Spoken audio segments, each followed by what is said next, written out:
Both honorees are dreamers and doers whose leadership have benefited humanity. Dr. Albert Bourla, man of wisdom and heart, who has inspired his whole Pfizer team to bring about the discovery of the vaccine to halt the pandemic of COVID-19. Too many lives have been lost. Son of Holocaust survivors, he is also honored by his deeds and dreams, his American Greek Jewish heritage. Former Prime Minister Shinzo Abe, in the spirit of his ancestors, equally has made a significant contribution way beyond the country, his nation, contributing to peaceful coexistence, security and cooperation, a great service to his nation.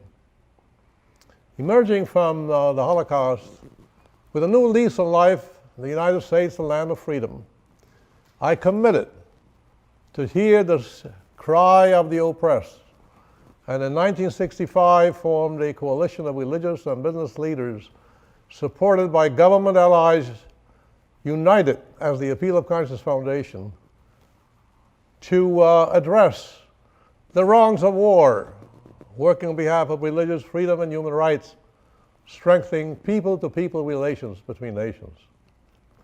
This past year, not only did we confront man's inhumanity to man, but also standing together in faith and fear amidst the tragic year of the COVID-19 plague. Wounded and in pain for the loss of family, friends, millions of human beings, we are beginning to emerge from this pandemic. But we have another challenge, great challenge to address: the virus of hatred and all forms of bigotry that burden the human family, tearing us apart with upheaval and societal division. The effective antidote, and maybe the Prime Minister Abe and Dr. Bourla, you have a new project. Spreading acceptance of the other, respecting human dignity of every race, creed, and color, be they in the majority or in the minority. The devastation of COVID-19 has taught us that we are all intertwined, interconnected. No nation is immune from the spread of the virus.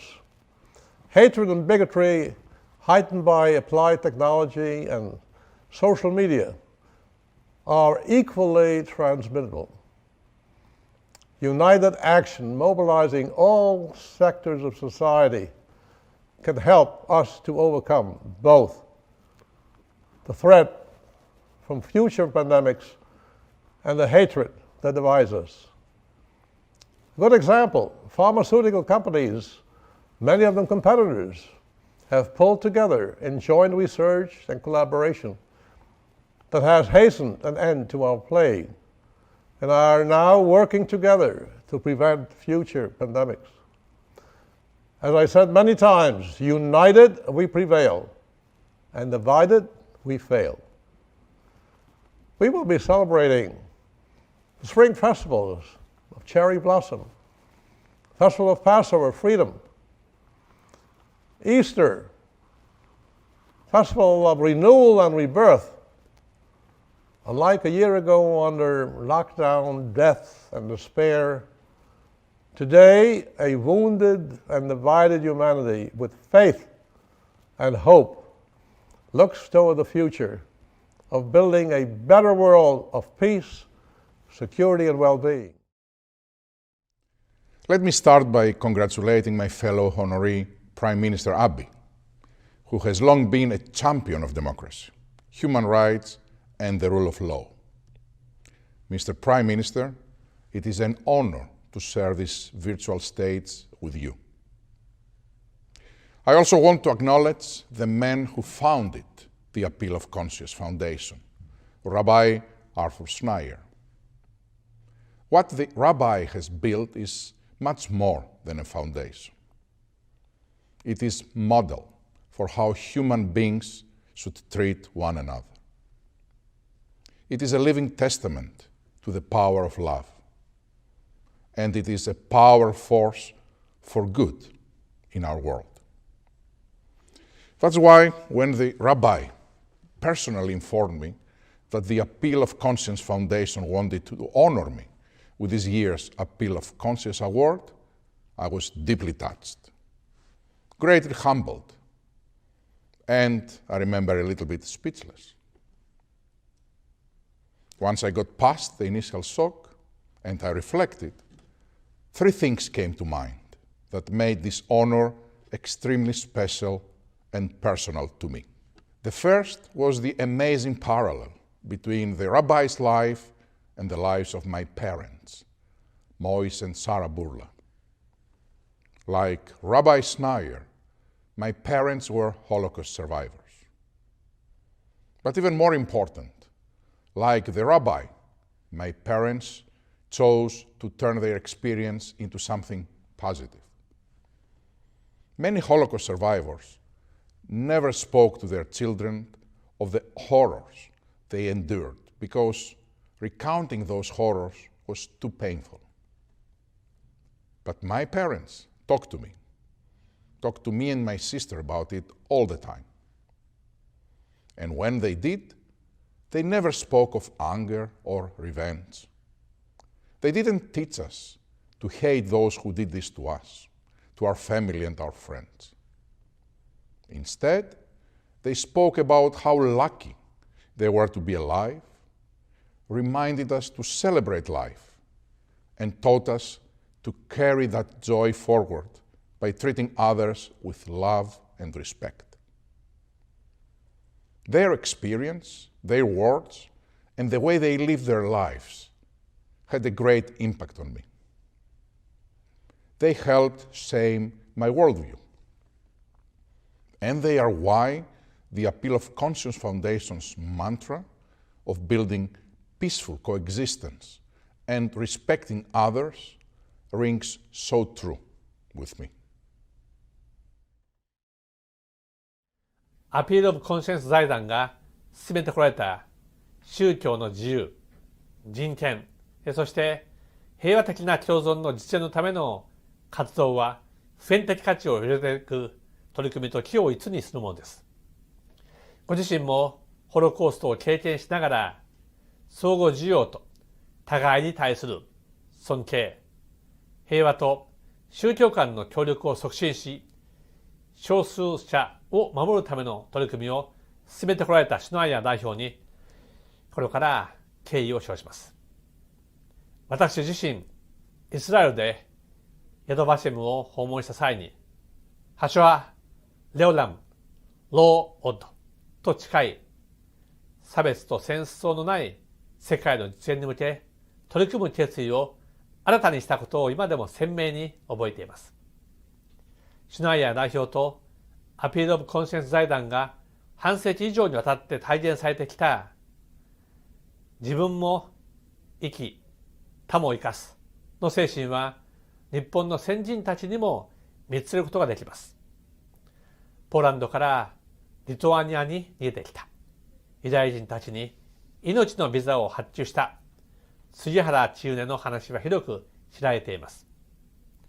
杉原千畝以外にもウラジオストックで足止めされたユダヤ人たちに通過ビザを発注したネイ三郎、日本から米国への渡航を希望するユダヤ人たちの船便確保に奔走した小辻節三、敦賀港に上陸したユダヤ人たちにリンゴを無償で配り、銭湯を無料で開放した敦賀市民など、困っている人がいたら助けるという日本人のエトスを実行に移した人がたくさんいました。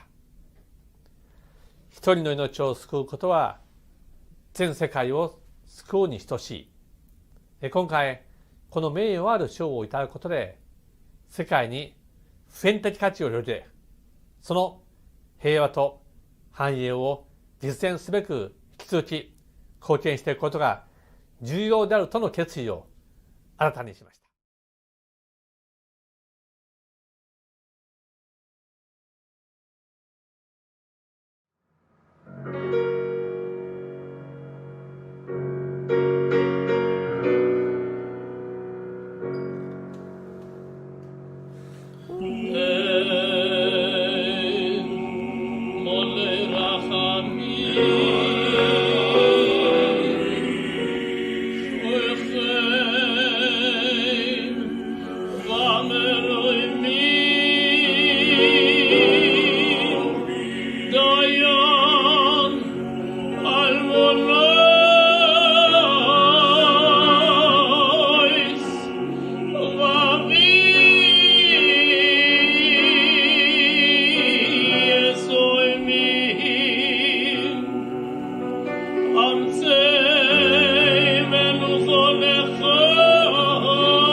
to know that I survived for a purpose in order to enhance and help perfect an imperfect world. That really has been my mission.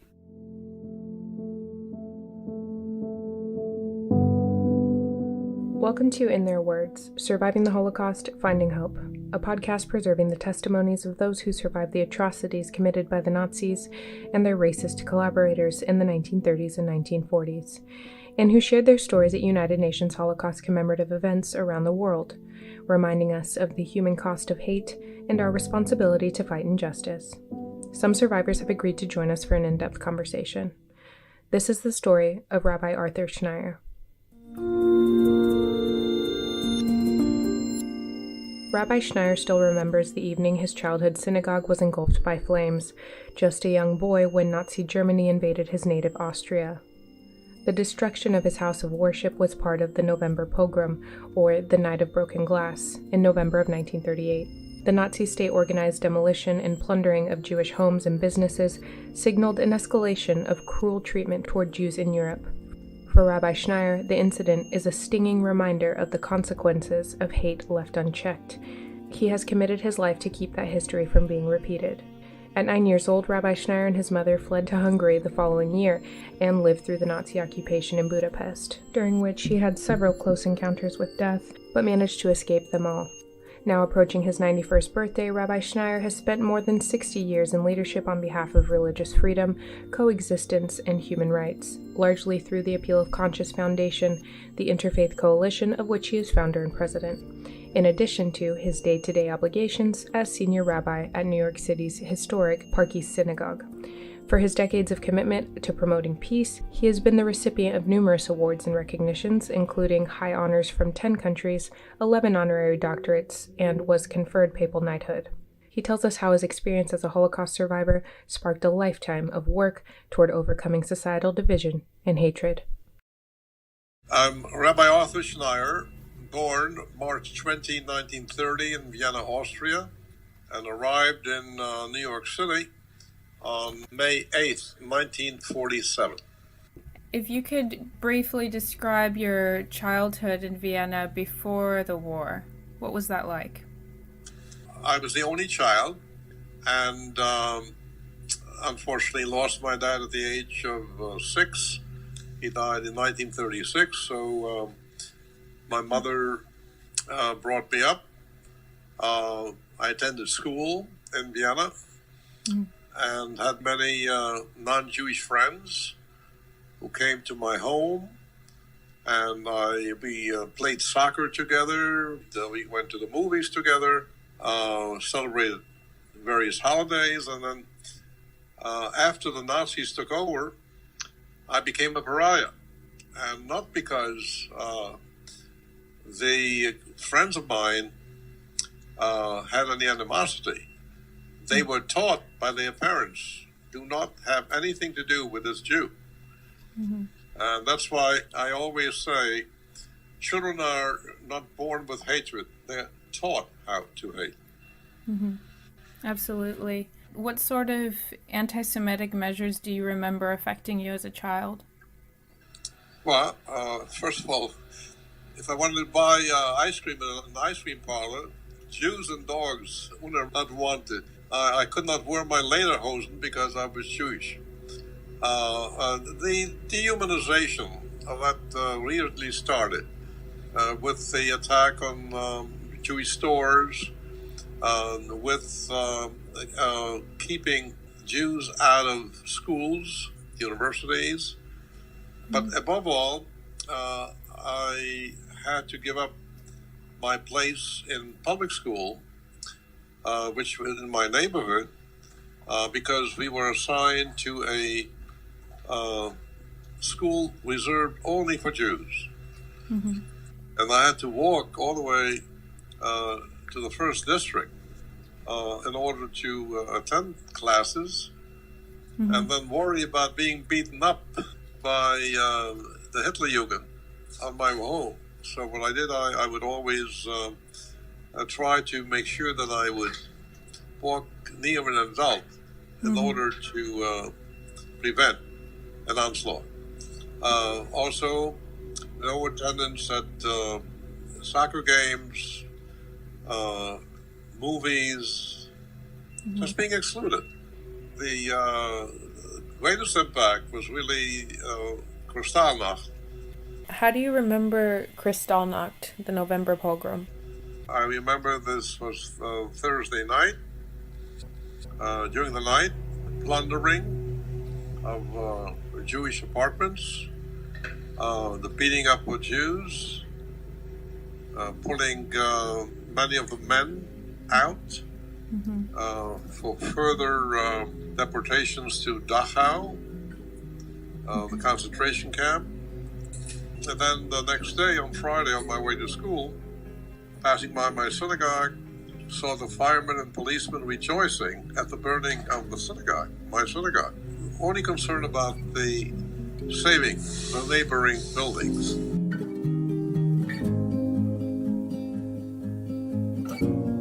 Unfortunately, when I return to Vienna now, that synagogue doesn't exist. There's an apartment house in place. And you were 8 years old at this point. That's correct. How did that feel to see your synagogue in flames? It has stayed with me for the rest of my life. That's why I identify whenever a church or a mosque or synagogue is attacked, I do have a reflex, a recall, seeing my own house of worship in flames. And that's why I made it my point to fight what I consider an attack on the jugular faith of any community attacking their house of worship. As the situation in Vienna grew increasingly unstable, a young Rabbi Arthur and his widowed mother fled Austria in September of 1939 to be with his grandparents. They arrived in Budapest in hopes of acquiring a U.S. visa with no success, and their tourist status in Hungary eventually expired. 9-year-old Arthur and his mother survived the Holocaust, but living in hiding was not easy. He recalls successfully hiding in an unexpected place, thanks to arrangements made by his grandparents to shield him from the threat of deportation by Hungary's military gendarme. June 1941, my grandfather had a very good friendship with the chief of police, and he sent 2 policemen to warn my grandparents to hide me because the gendarmes were going to pick me up for deportation. And so my grandparents arranged for me to stay with in a peasant's home, but not in this house. For close to 2 months, I stayed with the cows and horses. My grandmother used to bring me food every day, every second day. I remember going through the gardens, and they had the wire fences. So when we were told that the deportations are halted, I ventured back through the gardens from one house to the other, and I was stuck on the gate for an hour. And that was very fortunate because had I arrived earlier, the gendarmes again came looking for me. In March of 1944, a year before the end of the Second World War, German troops moved into Hungary. With the takeover of fascist leader Ferenc Szalasi in October, terror for Jews intensified. In November 1944, when Arthur was 14, Szalasi's extremist Arrow Cross group selected him to march to the Austrian border. For all intents and purposes, a march of death. However, a twist of fate would save Arthur. So they made every man and woman 14 to 60 on death marches through Hungary to the Austrian border. Many of them never made it. And we were lined up, and That's when I had my sugar reserve. I filled my pockets with lump sugar.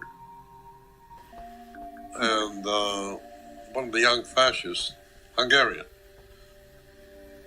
came over, cut my pants, and I was left with 4 pieces of sugar. And then we were held outdoors at the East Railroad Station for several days. And I rationed myself, knowing that we would not get any food at all.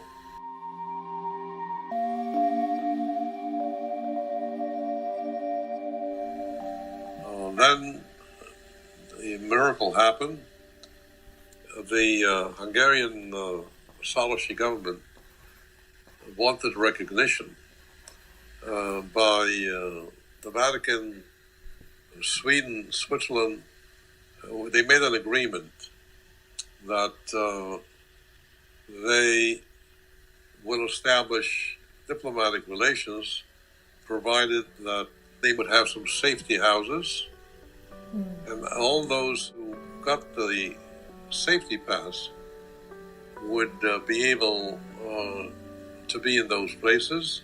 That's when I ended up with the Swiss safety pass in a building also run by the International Red Cross, which happened to be my school building. And this is where I was liberated.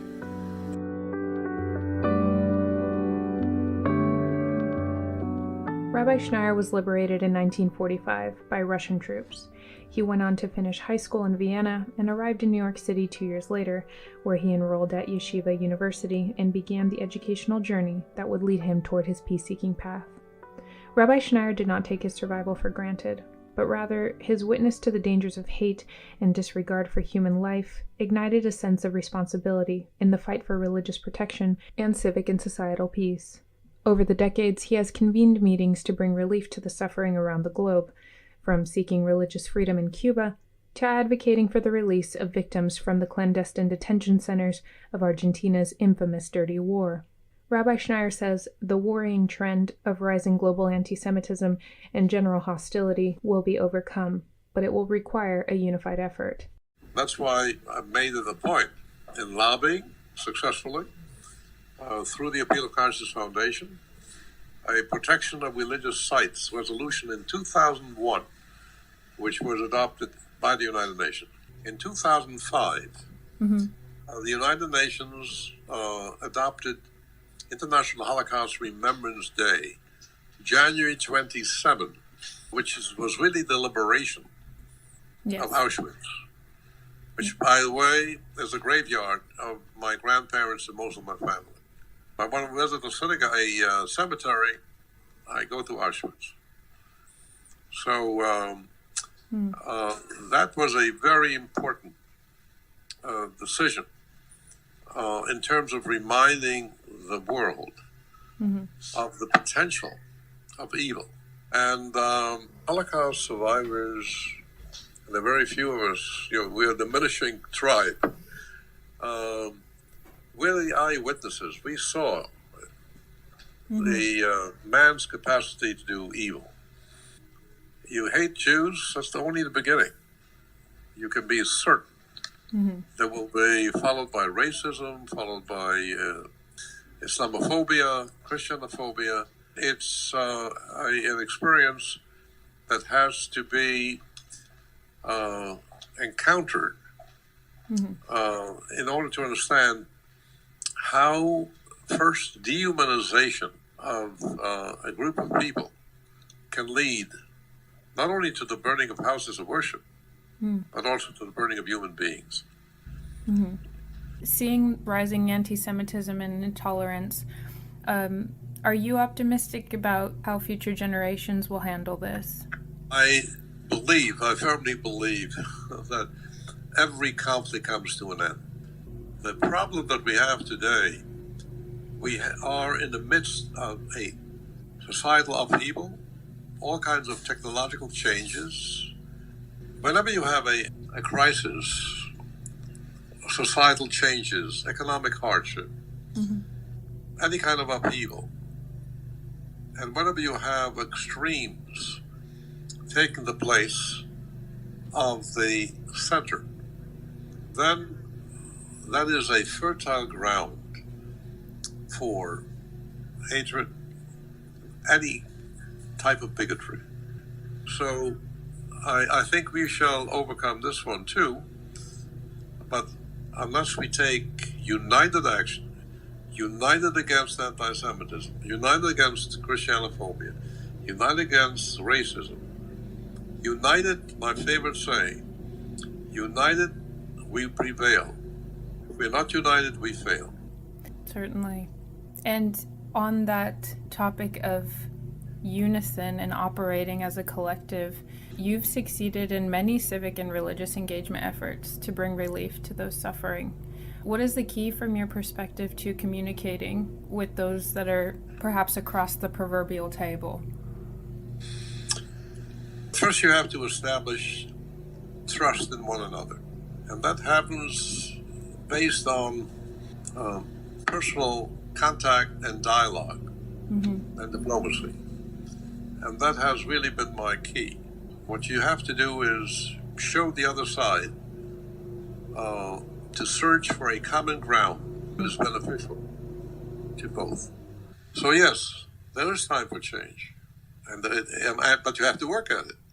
Also, I must say, because I lived through the Holocaust myself, you'll find that every society has some people who are righteous, and I owe my life to, the Red Army that liberated Budapest and the ghetto, and a Swiss consul general who made it his point to save thousands of Jews by issuing Swiss safety passes.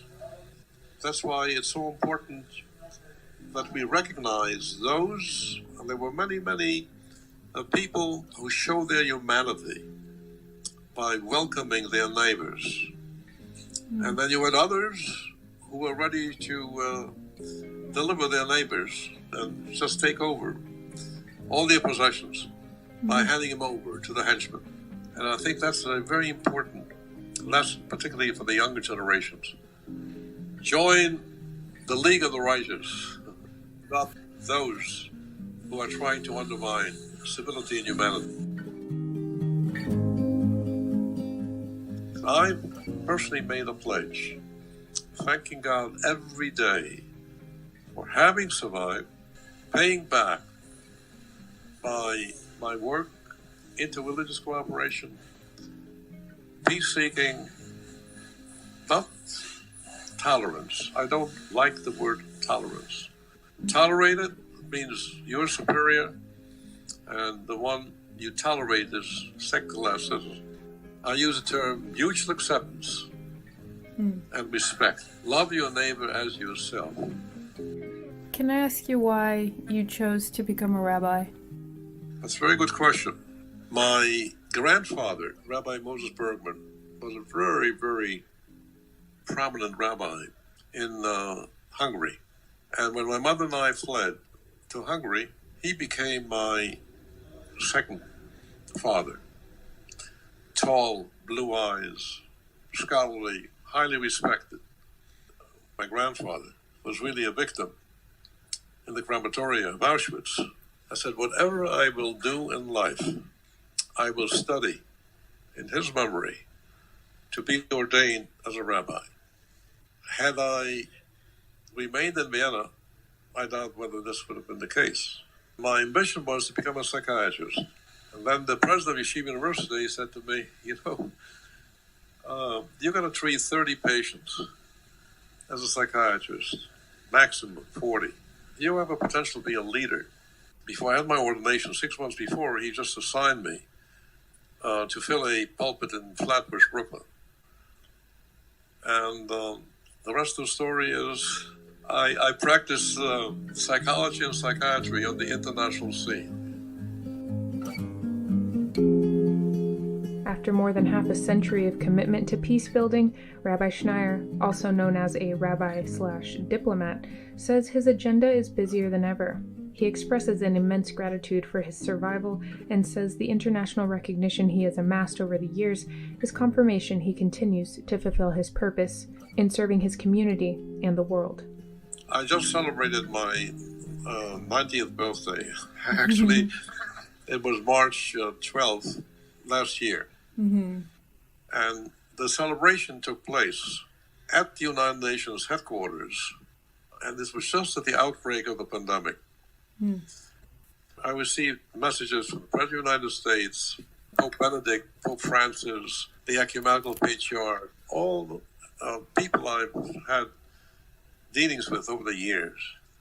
Mm-hmm. And it was very, very gratifying that if I survived, then it's gratifying to know that I survived for a purpose in order to enhance and help perfect an imperfect world. Mm. And that really has been my mission.